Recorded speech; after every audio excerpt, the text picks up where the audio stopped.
One day your body will fall, your name will fade, your memories will vanish, but the silence that watches all this remains. That silence is you.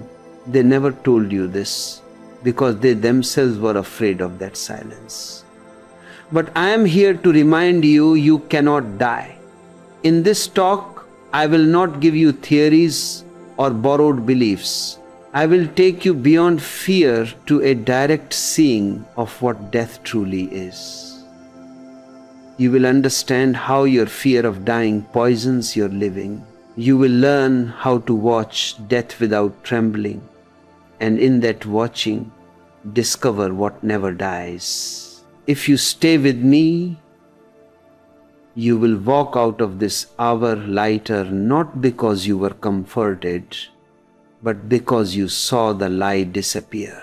For thousands of years, man has been haunted by death. Every religion has promised to protect you from it, yet everyone still dies frightened. You try to be good so that heaven will save you. You pray so that God will notice you, but fear remains hiding in every desire, in every prayer, in every ambition. You have built your whole life to escape one thing, the inevitable. And that escape has made you a stranger to life itself. When you look deeply into death, you will not find an ending, you will find yourself. So in this message, I will take you step by step into this mystery. First, we will look at why death creates fear, how thought turns a natural event into a nightmare. Then, we will explore what truly dies and what never has a question every seeker must face alone. And finally, I will show you how to live with death so intimately that it becomes your greatest meditation, your greatest freedom.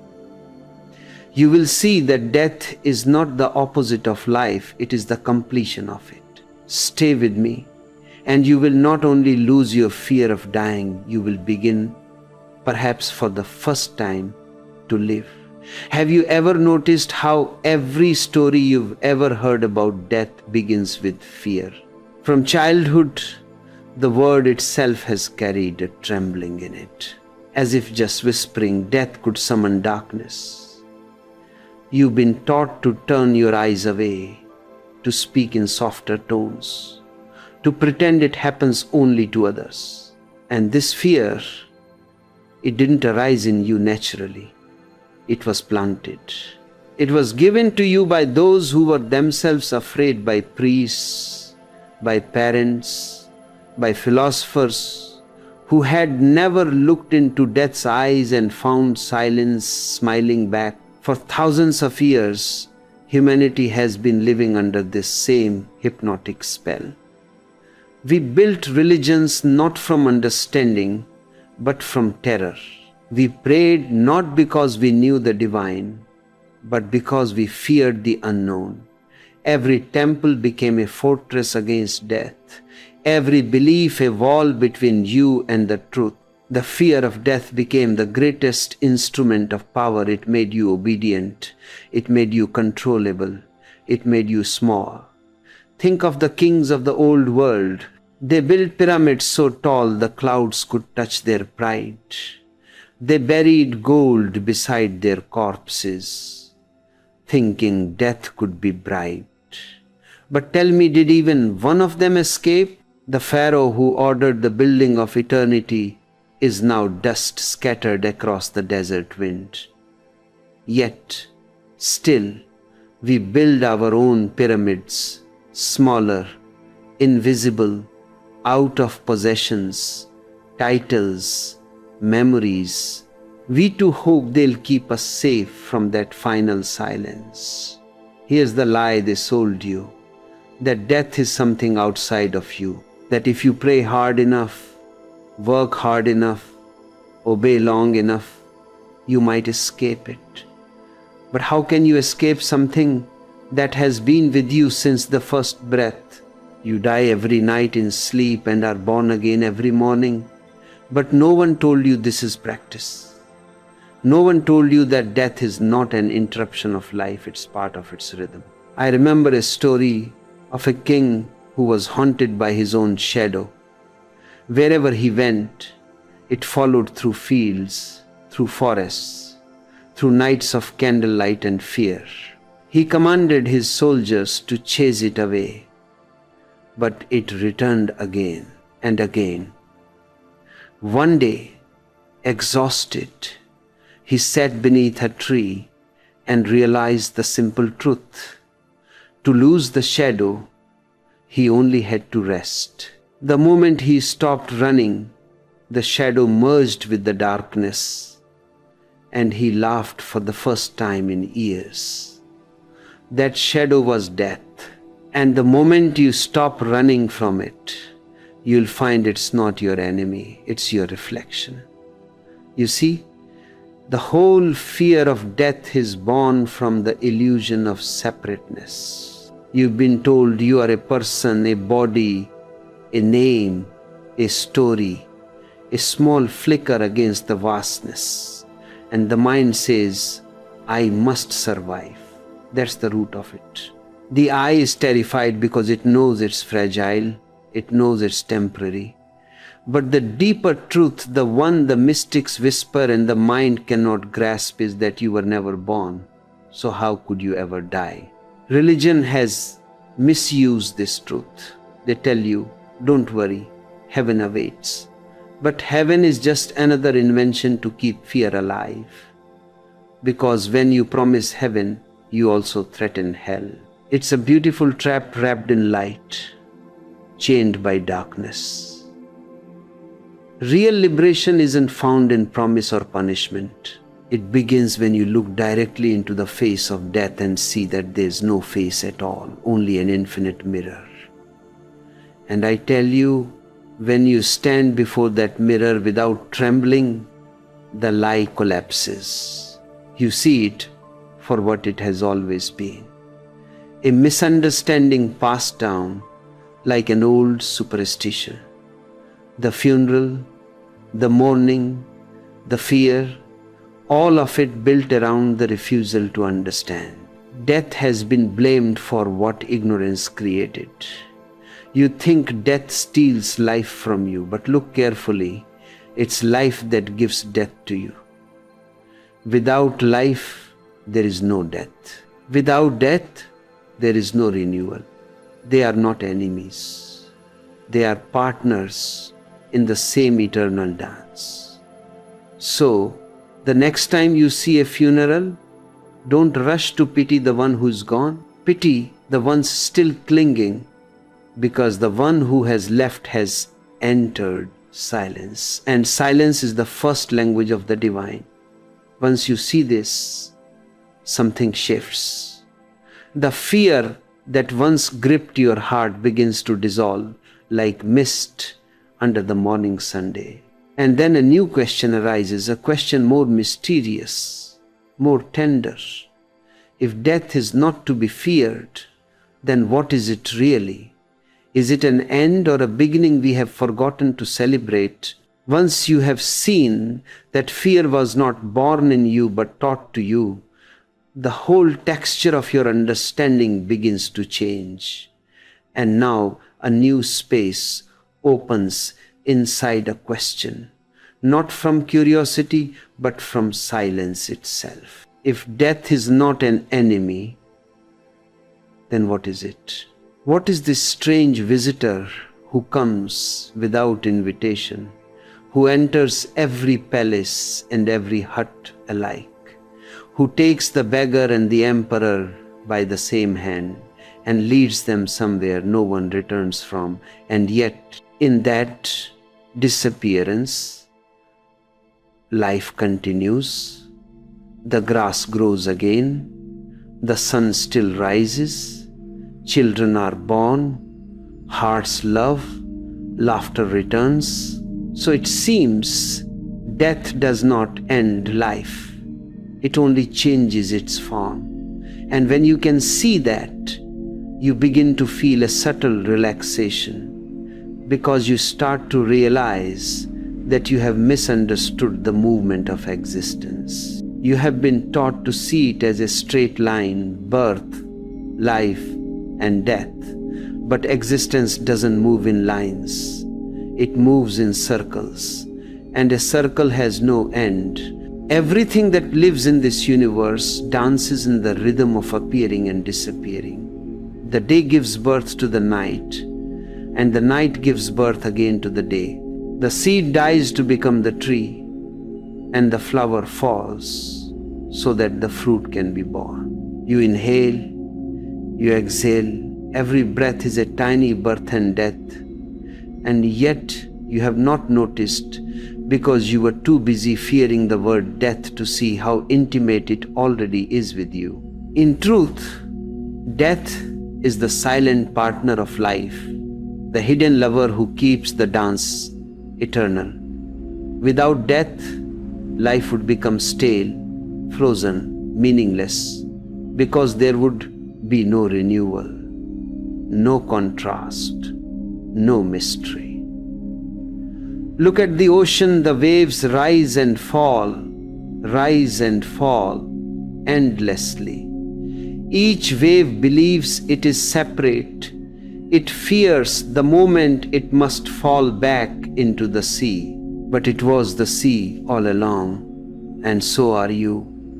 The body rises like a wave, full of motion and memory, and one day it falls back into the vast ocean of consciousness. But the ocean remains. The essence never disappears. The wave was never separate. It only believed itself to be for a short while. When you see a candle lighting another candle, the first flame passes its life forward, and yet, does anything really die? The flame changes vessels, yes, but the fire itself remains the same. That's how consciousness moves from form to form, from vessel to vessel. The body ends, but the flame continues. Only the shape of the lamp changes. The essence is untouched. And this is what I mean when I say, death is transformation, not annihilation. The only reason death feels like destruction is because the ego clings to what is visible, to what it can measure and possess: the body, the name, the story, the little I that wants permanence in a world where nothing stands still. But have you noticed that nothing in nature clings? The trees shed their leaves without regret. The clouds dissolve without complaint. The rivers merge into the sea without asking for recognition. It is only man who fights against the law of transformation. Only man who believes he should be the exception. In deep meditation, you begin to experience this truth directly. As you sit in silence, your body becomes still, the breath slows, the thoughts fade. There comes a moment, delicate, wordless, where the you've always believed yourself to be disappears, and yet something remains fully awake. That which remains, that still presence, that alert awareness is what continues beyond death. It cannot be touched by fire. It cannot be cut by the sword. It cannot decay. It was here before your birth, and it will remain after your death. You ask me, but how can I know this for myself? You don't need to believe it. You only need to watch closely. When someone dies, the body becomes still, but something indefinable has left, that which was watching through the eyes, hearing through the ears, beating in the heart. You can see the absence. You can feel the silence. The body is the same, yet something essential is missing. that something cannot be destroyed.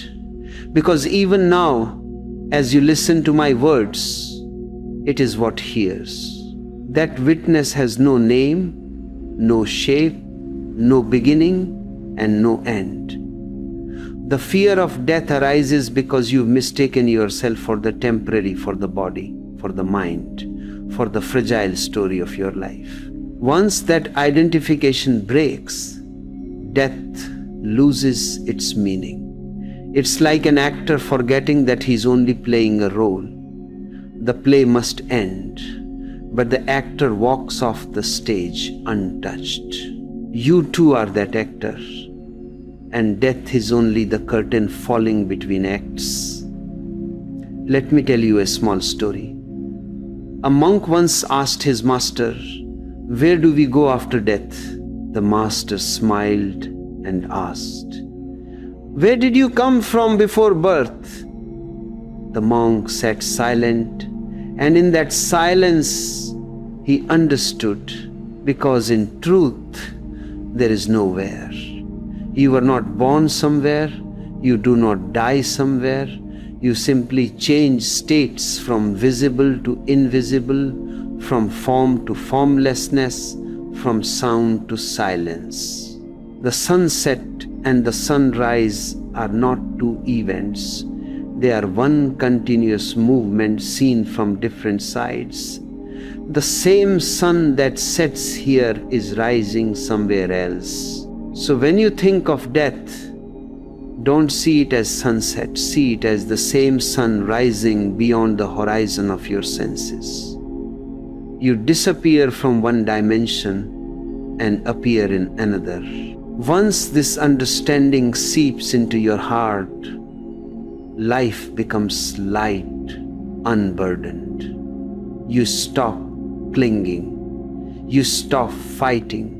You begin to live fearlessly because you've seen there is no final loss. And when that understanding blossoms, death itself becomes a teacher, silent, compassionate, and always near. So now the question naturally arises, if something in you continues beyond death, what is that something? What is the essence that never dies? To know that, one must die consciously, not through the body, but through surrender. And that is where we must go next. Because before you can truly live, you must learn the secret art of dying before you die. Here's something most people completely miss. And yet it's the very heart of awakening. You cannot truly live until you have learned how to die. Not the physical dying that comes at the end of life, but the dying that must happen while you're still breathing, still loving, still laughing. The real death is the death of the false, the collapse of everything that keeps you pretending to be separate, important, permanent. And this death, the inner death, is not something tragic. It's liberation. Because until you experience that dying consciously, you will keep living like a shadow, terrified of the inevitable, clinging to the temporary, grasping for what was never yours to keep. Everywhere I look, people are running from death, but in their running, they only become more dead. They rush through life without ever tasting it. Because to taste life, you must risk disappearing in it. The ego is like a tight fist, always holding on, always protecting itself. And the tighter you hold, the more exhausted you become.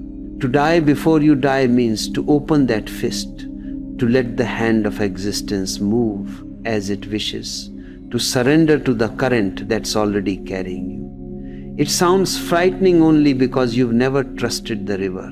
You've been standing on the bank all your life, dreaming about swimming, building theories about where the river goes, but never letting go of the shore. Surrender is the first step in dying before you die, but the word surrender has been poisoned. You think it means defeat. You think it means submission. You think it means losing something.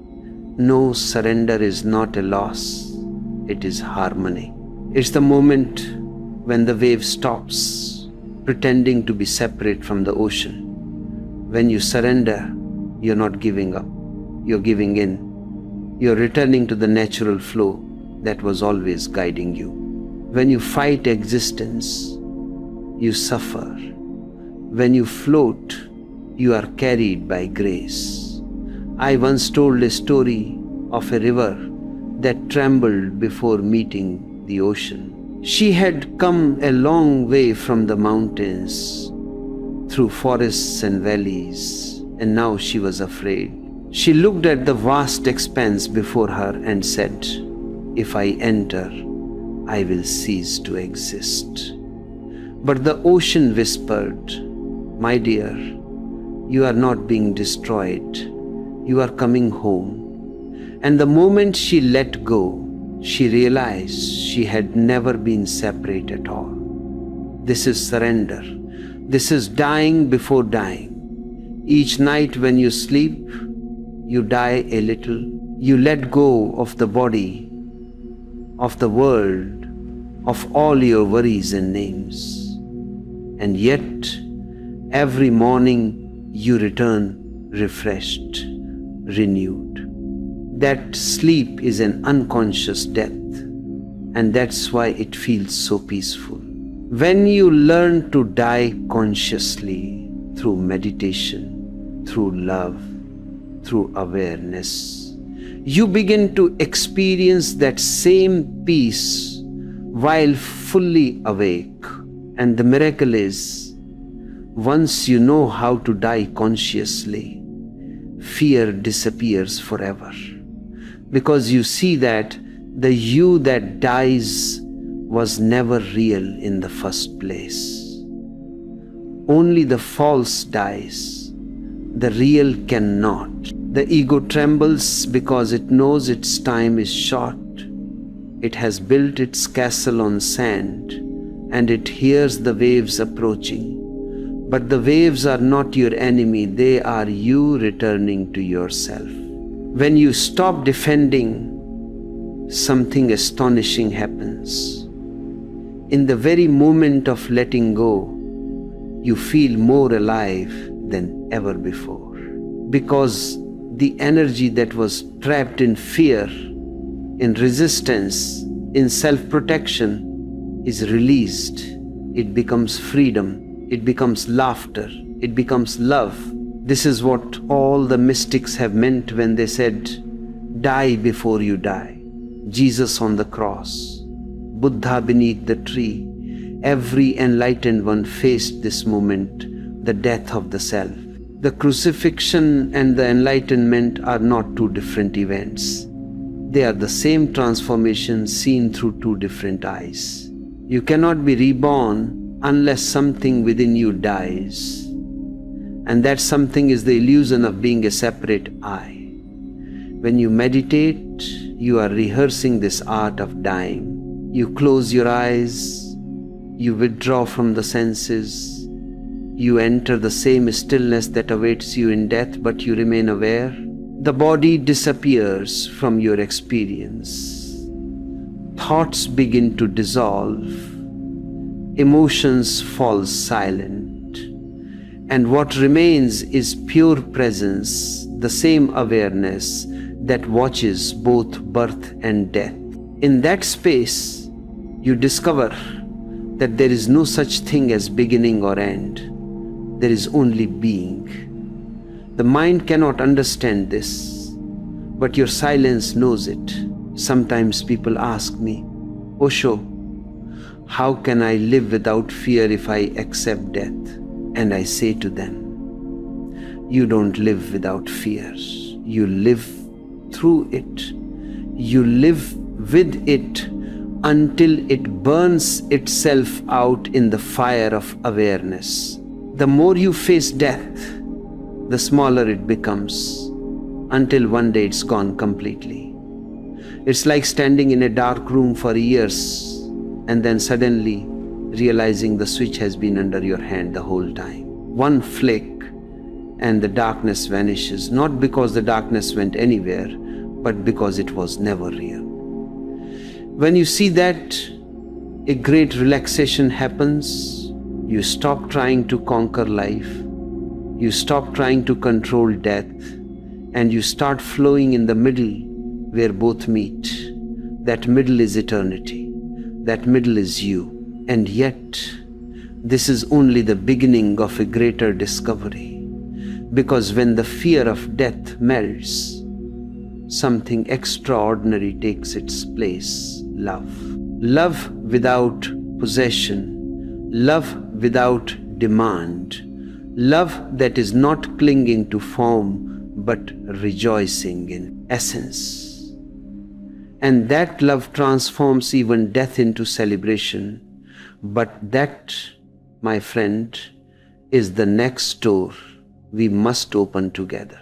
What I am about to share might seem impossible at first, because you have been conditioned to see death as tragedy, as the final cruelty, as the moment when life is stolen away. Yet, I tell you, death is not theft, it is fulfillment.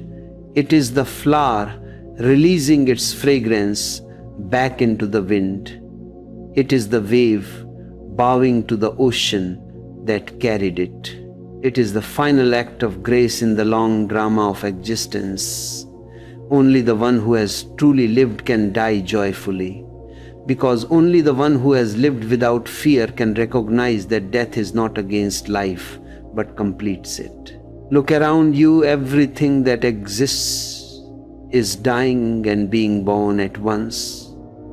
The tree sheds its leaves, and from that apparent loss comes new green, fresh and trembling. The old body of the earth dissolves each day into night, and the night into day. Even the stars explode and vanish, and yet their light continues to travel through space, shining long after they're gone. Nothing really dies, it simply changes its form, its rhythm, its dance. But human beings, lost in their small minds, have forgotten this endless music. They cling to one note, terrified to let it fade. And in doing so, they never hear the melody that follows. To me, death is not something to mourn, it is something to celebrate. When someone dies, a chapter in existence closes with perfection. The flower has completed its bloom, and now it returns to the soil to feed another life. The circle is whole. Yet we cry, we resist, we curse death, because we do not see the total picture. We see only the part that ends, not the vastness that begins again. Mourning arises from misunderstanding. Celebration arises from seeing the whole. When my own mother died, I refused to allow the house to become a place of tears. I said to my people, bring flowers, bring laughter, sing songs of gratitude, because she had returned home. Why should we mourn her when she had dropped her tired body and become one with the whole?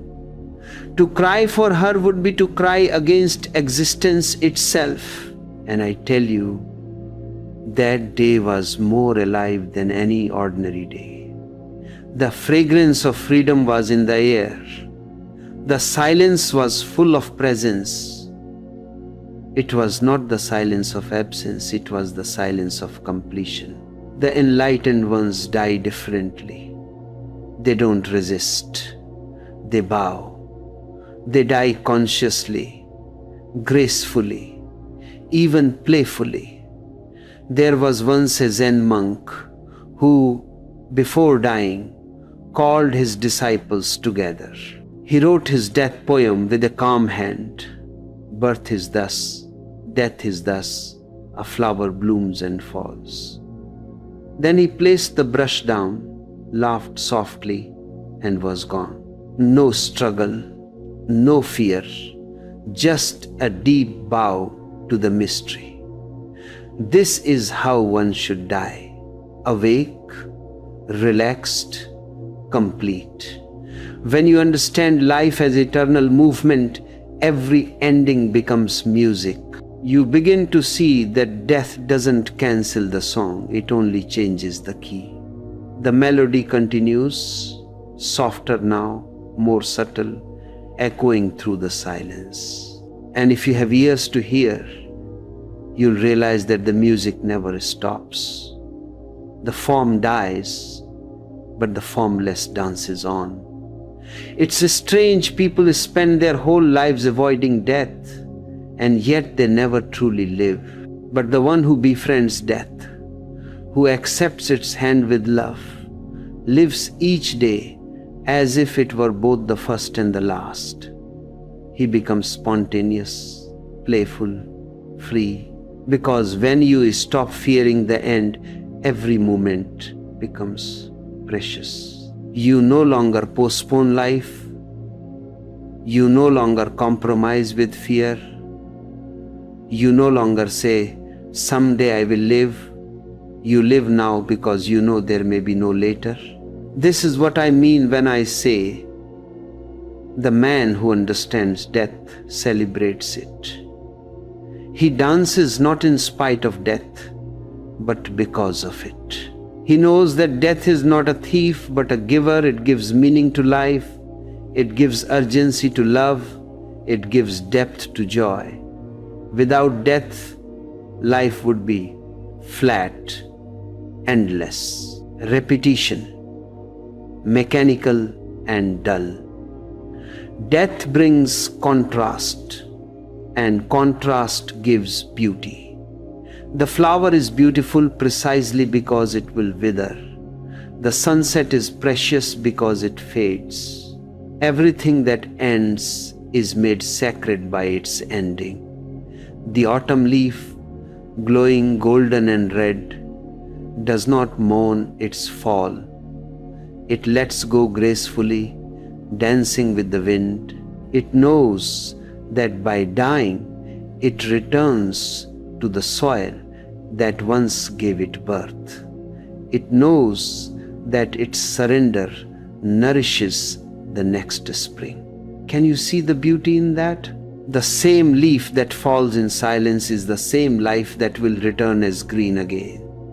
There's no tragedy in it, only transformation. And if you can look at your own death this way, you will understand the highest joy possible to man. You will die laughing. You will die in gratitude, not in grief. You will say to existence, thank you for allowing me to play this part, however brief, however small. I return now, empty-handed, but full of wonder. This understanding turns even grief into prayer, because when you see someone die, you are reminded of the eternal. You bow not in sorrow, but in reverence. You recognize that the same door awaits you, and in that recognition, you begin to live more consciously. The heart that has understood death cannot be small, cannot be greedy, cannot be afraid. It beats in rhythm with the infinite. When death becomes a celebration, the final veil lifts. The fear that once haunted you becomes laughter. The sorrow that once chained you becomes gratitude. You realize that even life and death were never opposites. They were just two wings of the same bird soaring through eternity. And now, once you have seen that, there's only one thing left to understand. If life and death are two movements of the same dance, who is it that watches both? Who is it that never changes while everything else changes? That question is the final doorway, the last step before freedom. Let's walk through it together. There comes a point, my beloved ones, when words fall away, when explanations grow tired, when even the beauty of philosophy becomes too heavy to carry, and all that remains is silence, vast, living, breathing silence. You have walked with me through fear, through surrender, through celebration, and now you must see what lies beyond them all. Because even celebration belongs to the duality of life and death. It is the dance, but not yet the dancer. The ultimate truth is beyond both. It is the watcher, the silent awareness, in whose presence life appears and disappears, birth comes and goes, and death passes like a cloud across the unchanging sky.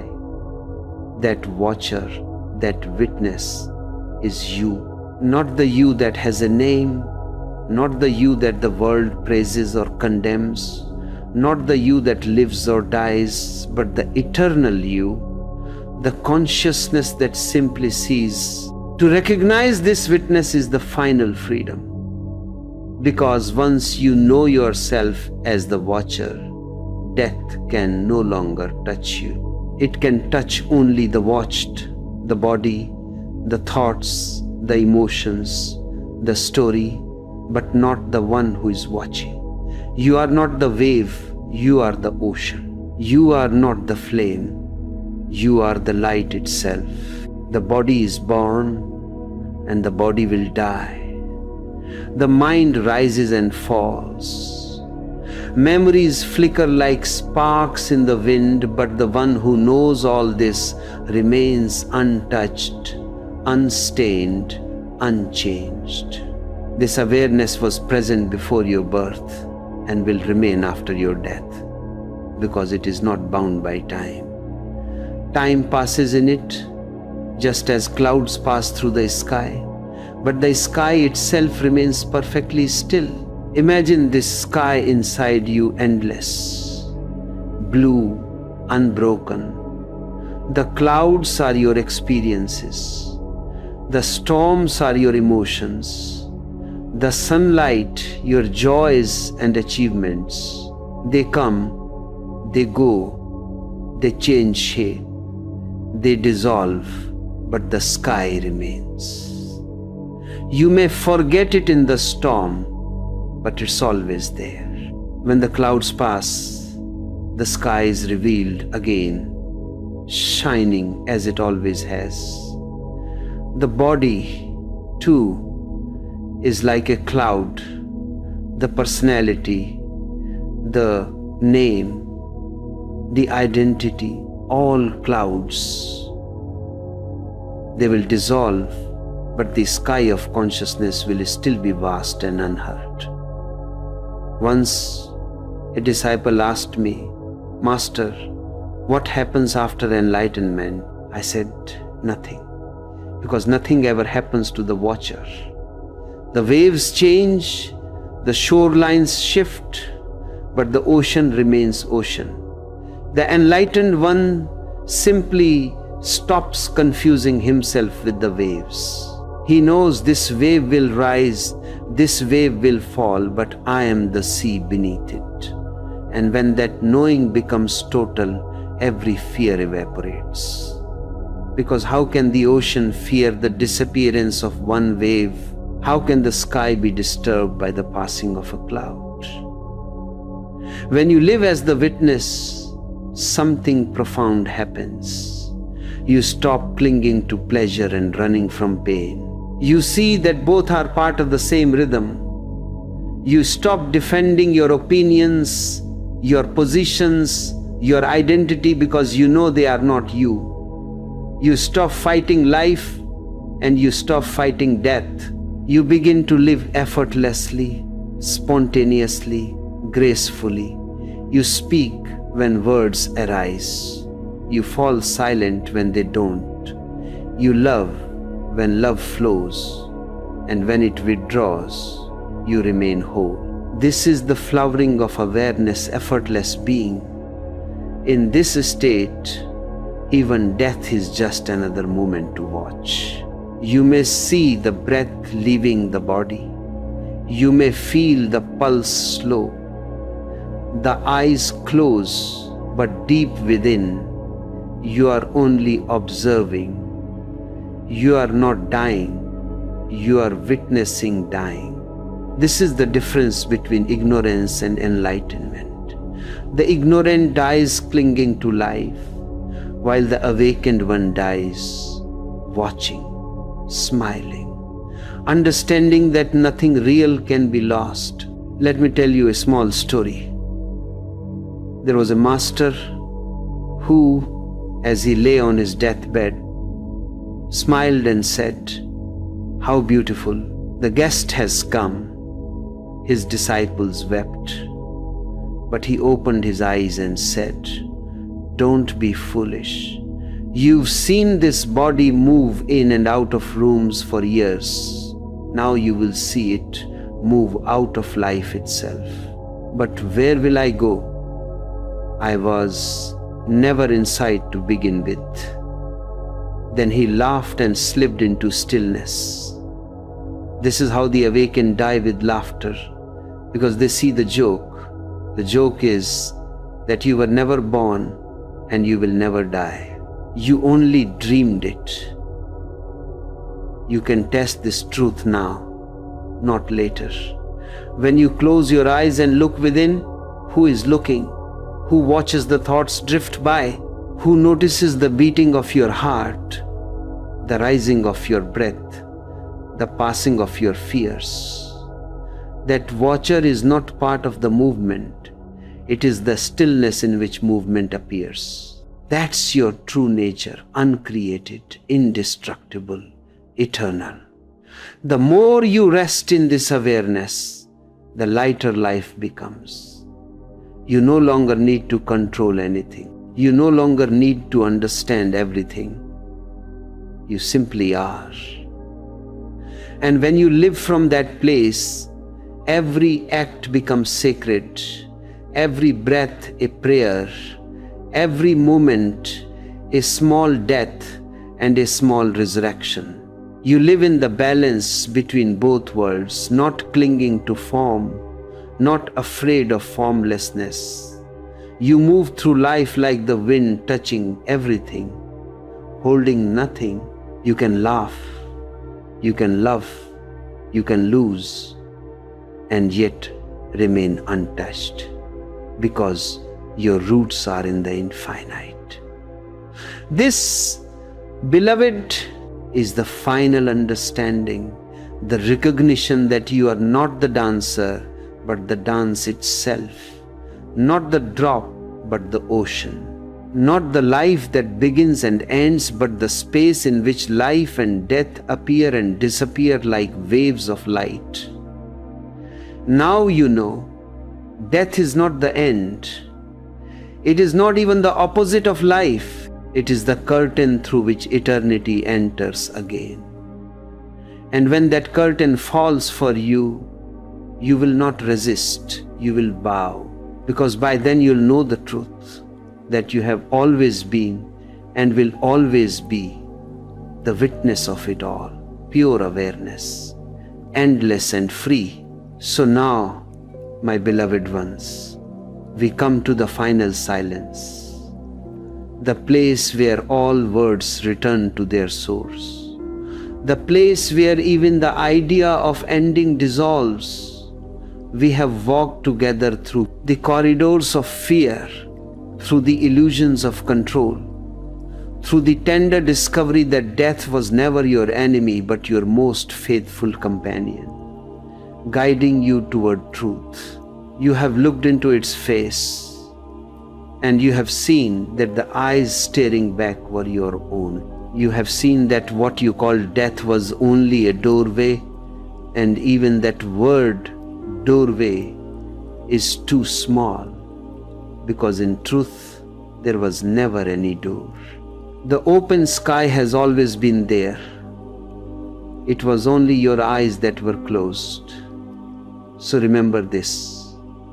They lied to you about death because they were afraid of life. The same people who tremble before death have never lived deeply, never loved totally, never known silence completely. They told you death was the end because they could not bear the thought of losing control. But you have seen with your own heart now.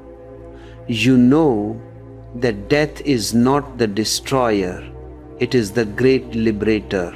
It takes away only your masks, your possessions, your borrowed names, and leaves behind what has always been pure, untouched, eternal. And once you know this, something miraculous happens. Every moment of your life becomes luminous, weightless, holy. You begin to walk differently, to speak differently, to breathe differently. Each breath becomes sacred. Each heartbeat becomes a drumbeat of celebration.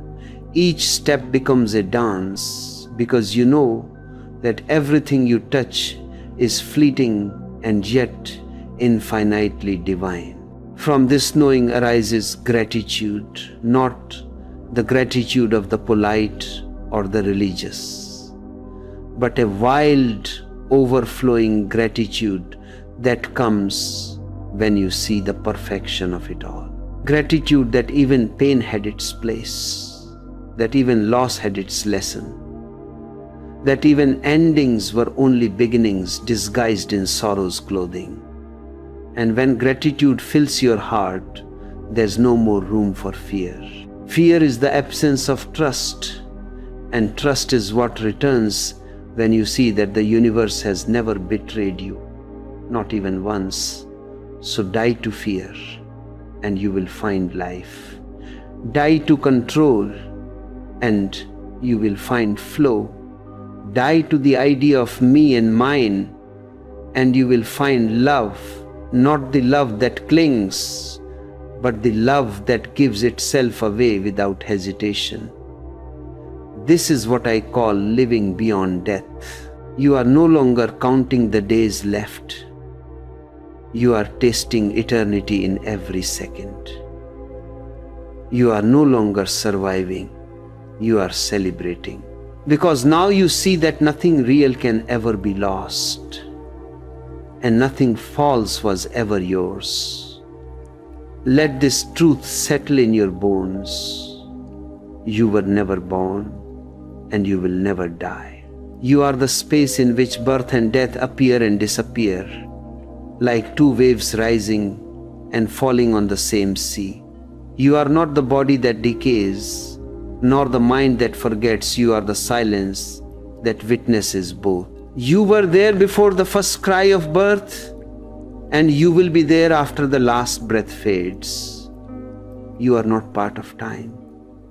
Time passes within you, and once you realize this, the fear of death becomes the sweetest laughter, because you see the absurdity of being afraid of what you already are.